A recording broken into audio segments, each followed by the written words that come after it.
And the title of this episode is So the Student Has Become the Master. Jack's going to show us how to put in a evaporator coil in one of these pain in the butt apartment style Goodman Awuf. And he does it by himself, but I'm with him today. So I'm the dedicated filmographer. Oh, and I got the key. Hold on.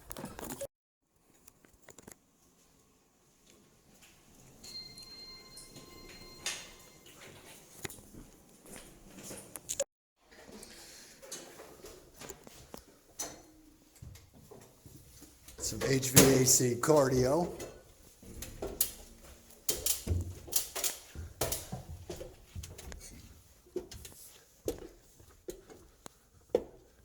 Oh, these places look so safe.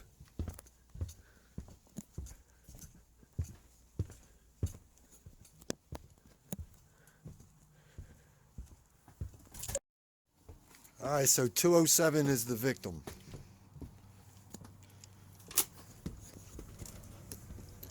Let the fun begin. Oh, and a little bit of rain. Never hurt you, lad.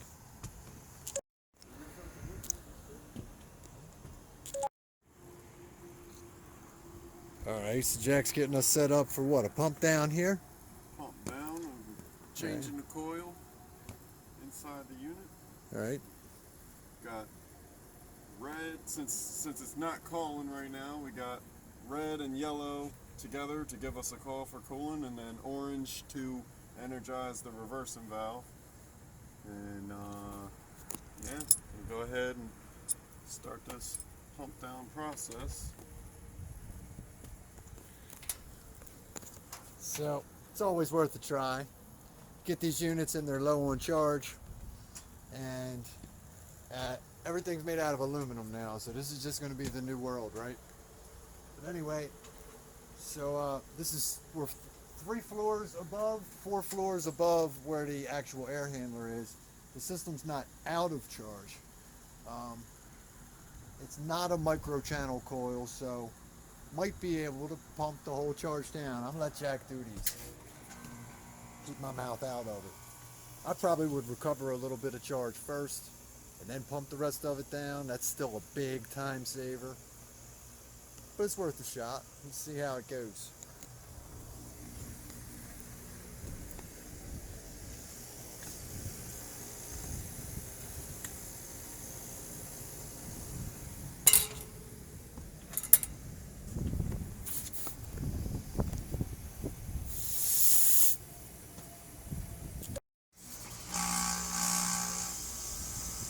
Look at that steady hand reaching into that high voltage cabinet in the rain.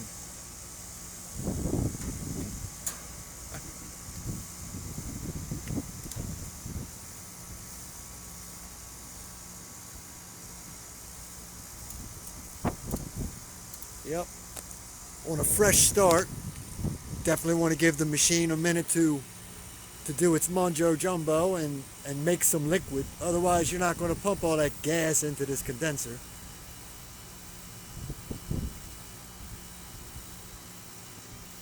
But right about now, she's doing her thing. We'll see.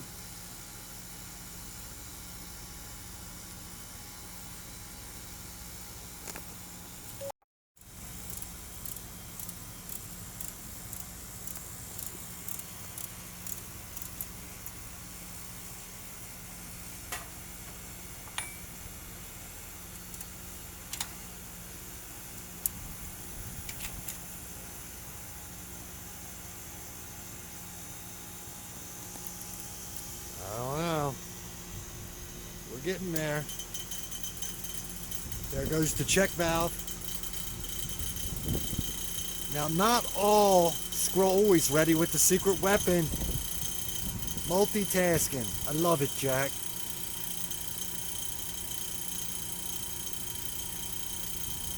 This one's gonna get there.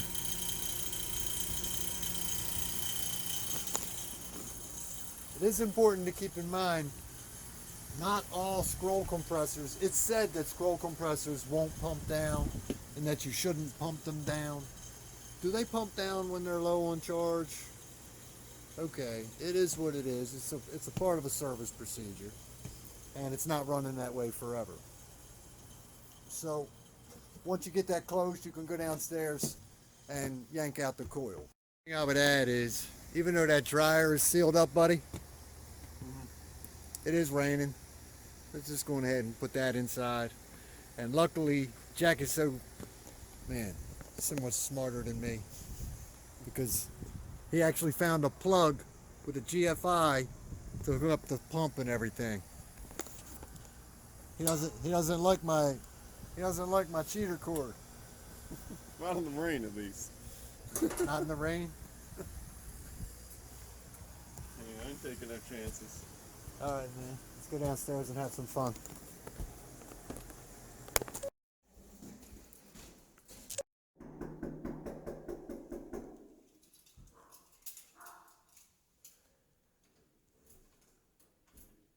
Of course, always double checking that nobody's home.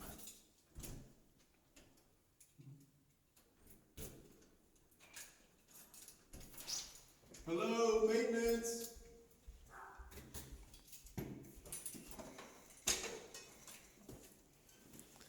And we're off.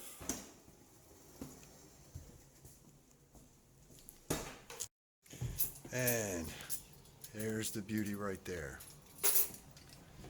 AWUF, always packed in a closet, almost always right over top of a hot water heater.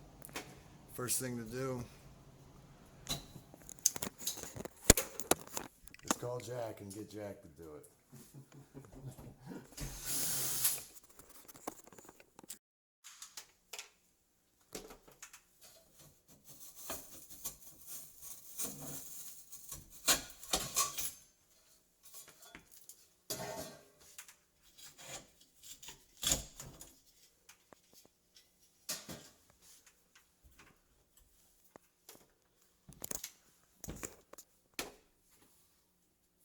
It's always fun when they're backwards. Just remember, when they are, you can spin the screw from the other side. All right, I'll be back. And he's sending me down to get the coil. I tell you, these youngsters.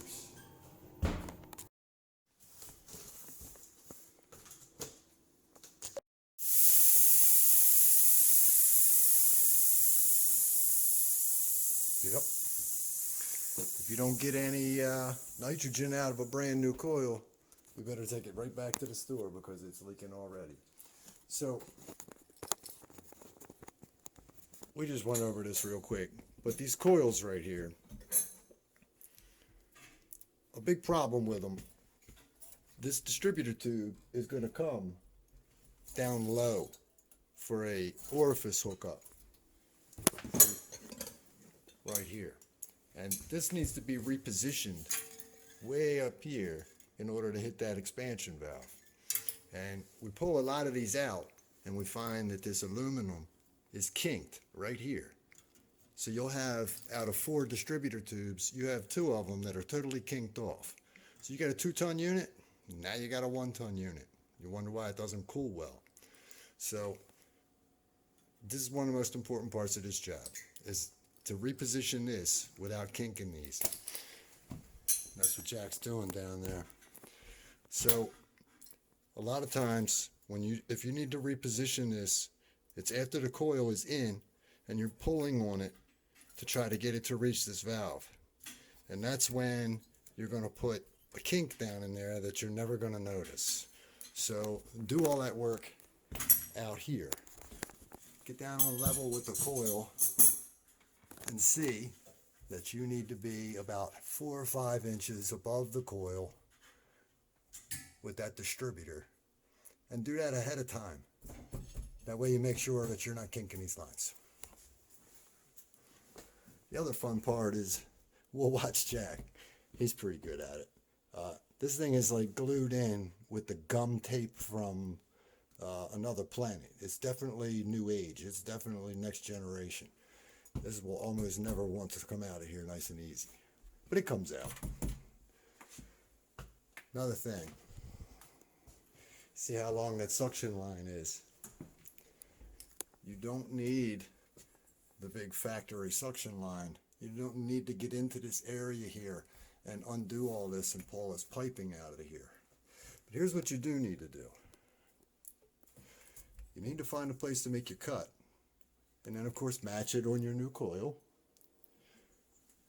But you need to find a place to make your cut far enough away, and you need to be fast enough, good enough with that torch, that you do not take a chance and mess up this connection right here where it goes from copper to aluminum. Okay, so not a bad idea to wrap that, or be really super fast here and then cool everything down. Do not let that heat travel up here. So that would be one of the reasons why it is good to go on ahead and use the factory stub, because then you're not doing any torch work at all anywhere near this aluminum connector. All right, let's just take a look at that. Spin that up real for a second. All right, take a look at it in the light here. So where this connection is inside of this little protective tape, okay, that joint is a very low temperature solder. So we're going to shorten this apparatus, but we're not going to get down in here, and we're going to make sure that we keep it cool so that that heat doesn't travel around here. A couple thousand degrees makes it there quick, so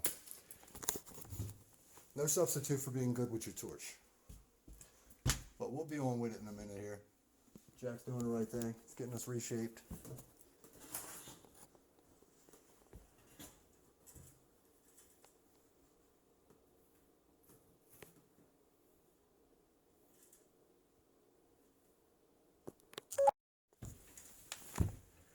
Yeah, good job.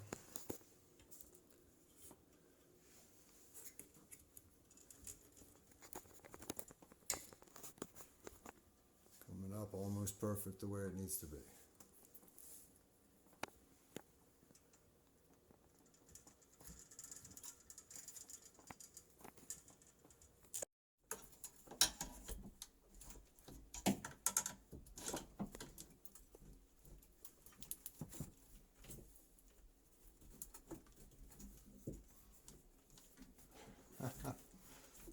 Pulling the whole thing off of the wall. Yeah, don't pull the whole thing off the wall, because it does only sit on like a little hook. It's on there. They are on there, man.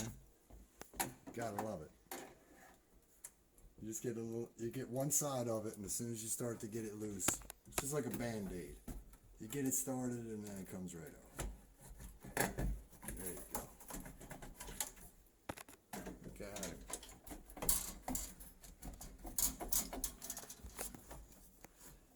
Now it's just a matter of making sure nothing gets hooked on the wires.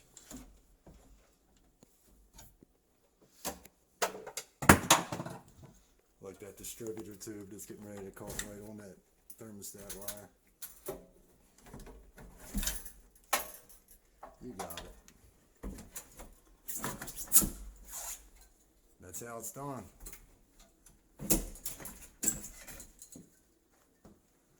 Bingo. Gum stuck to my And get all that finger gum here. off of your fingers. Alright, one more important thing here. Make sure you take your piston out.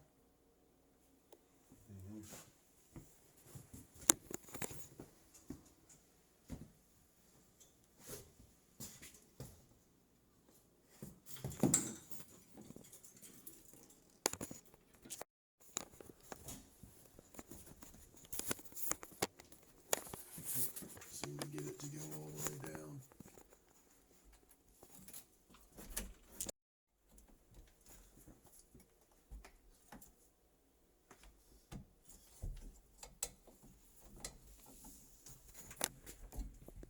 Nice swedge going there. Little tricky getting that aluminum threaded back on. All depends on if the guy that put this original valve on over tightened it or not. And how good you are at catching those threads right the first time before you really run it up on there. Those aluminum threads will mess right up on you. But you know that. Alright, you got your special little joint back there wrapped up. Got your valve shielded with something wet. Can't see it. Got a little wet something up here. Pre-wet that insulation, and then you can paste a wet rag to it. And then it's all down to the torch and the hand that it's in.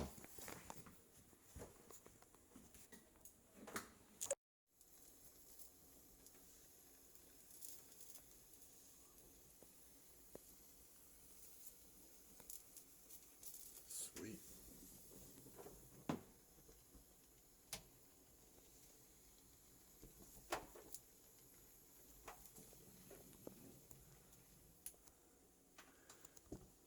Now, pull that rag off of the TXV and use it to cool that joint down.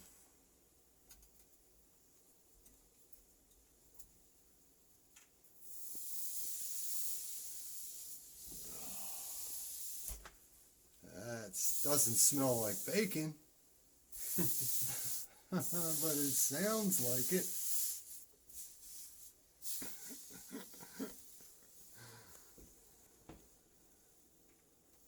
There you go.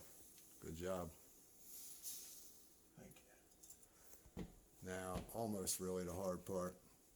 Just making sure you get that threaded on there. I've messed them up myself, so it happens. Sometimes those threads are just overstretched to start with, and there wasn't a lot you could do, but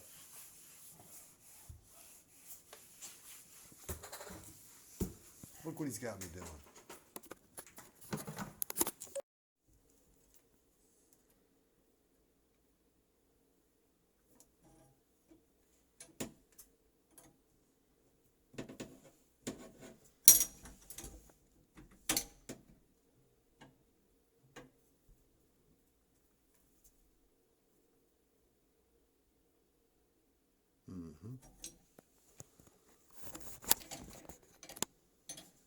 That's good. And then because you did torch work here, right?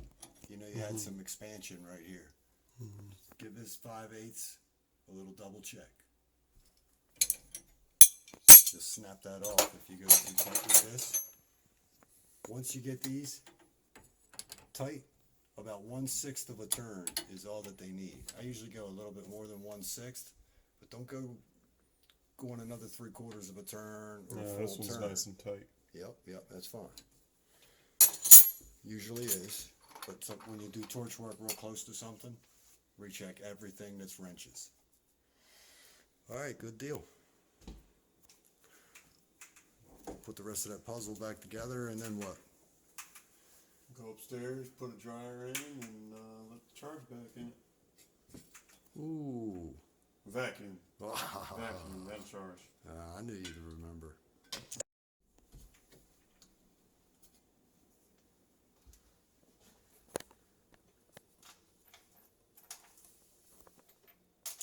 Charge the battery up for a minute. Man, you already got the dryer in. Woo! Bad. Just about ready to let the charge back in it. Gonna give this vacuum a couple more minutes to, Couple more minutes. do its vacuum thing. Yeah, we'll be up here for a little bit. But at least the rain stopped. Nice job, man. Nice job. What's that? So sit here and enjoy the view. That's right.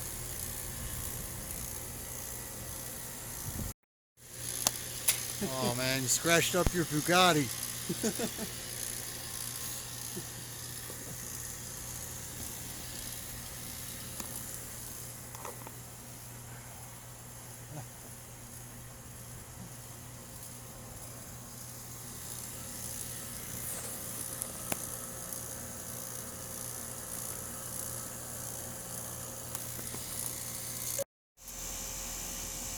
Letting that charge back in.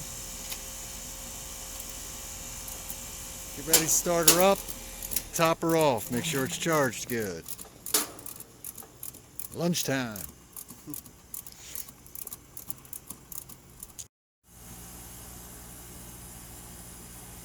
One little tip.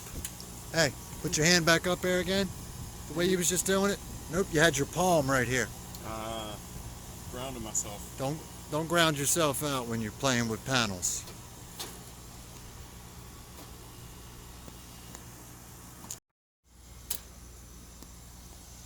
Some final check in here.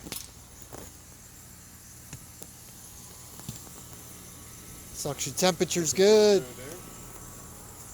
Subcoolant's pretty close. Time to take the rest of the tools down. I think you got it, Jack. What do you got here? Final check here. Not so bad. Got the high side off already, huh? Mm-hmm. All right. Nice job.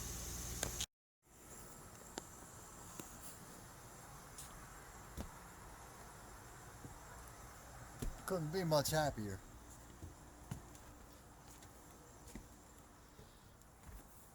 Nice job, Jack. Yeah, thank you.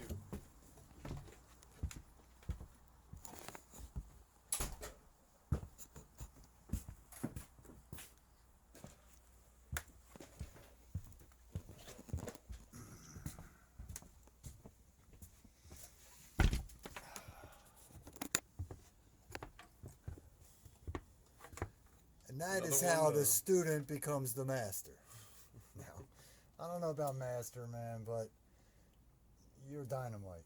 Let me just tell you that. You're dynamite, man. Well on your way. Thank you. I think anybody would be happy. And you're becoming a pretty good helper. Oh.